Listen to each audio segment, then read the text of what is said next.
সেদিন আপনাদের বিবেক কোথায় ছিল? যেদিন আমাদের সন্তানদের গায়ে হাত তুলেছিল, অত্যাচার করেছিল, মার্ডার করেছিল, তখন তো আপনারা কোনো বিবৃতি দেন নাই। কেন আজকে আপনাদের মধ্যে হঠাৎ এই বিবেক আসলো? এটা আমার কোশ্চেন। আপনারা জানেন আমরা কেন এখানে দাঁড়িয়েছি।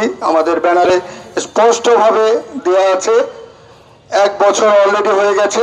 আমি প্রথমেই শহীদদের প্রতি শ্রদ্ধার সাথে স্মরণ করছি, তাদের মাগফিরাত কামনা করছি যারা জুলাই অভ্যুত্থানের শহীদ আত্মদান করেছেন। আজকের এই প্রোগ্রামে আমাদের দুটি এজেন্ডা। একটা, আমাদের খুনি হাসিনার যে রেকর্ড কথা ফাঁস হয়েছে, বিবিসি ফাঁস করেছে, 100% অথেন্টিক।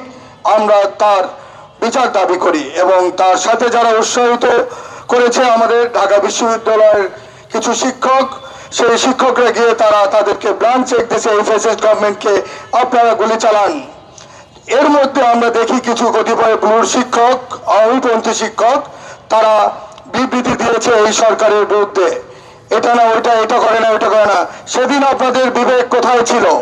যেদিন আমাদের সন্তানদের গায়ে হাত তুলেছিল, অত্যাচার করেছিল, মার্ডার করেছিল, তখন তো আপনারা কোনো বিবৃতি দেন নাই। তখন তো তাদের পক্ষে আপনারা দাঁড়ান নাই। কেন আজকে আপনাদের মধ্যে হঠাৎ এই বিবেক আসলো? এটা আমার কোশ্চেন।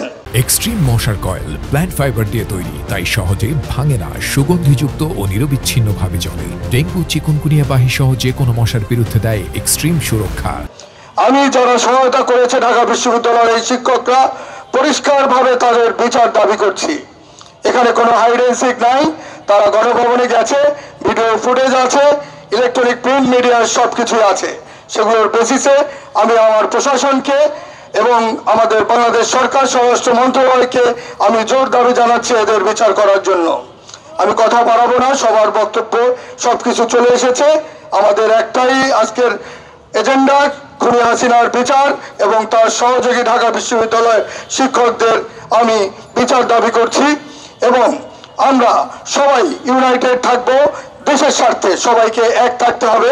এই মুহূর্তে তারা ফ্যাসিস্টরা দেশের বাইরে থেকে দেশে বিশৃঙ্খলা করার সৃষ্টি করতেছে, আপনারা দেখছেন। আমরা অত্যন্ত চিন্তিত, অত্যন্ত উদ্বিগ্ন। দেশে যে কোনো রকমের যে কোনো দুর্ঘটনা ঘটানোর চেষ্টা করতেছে।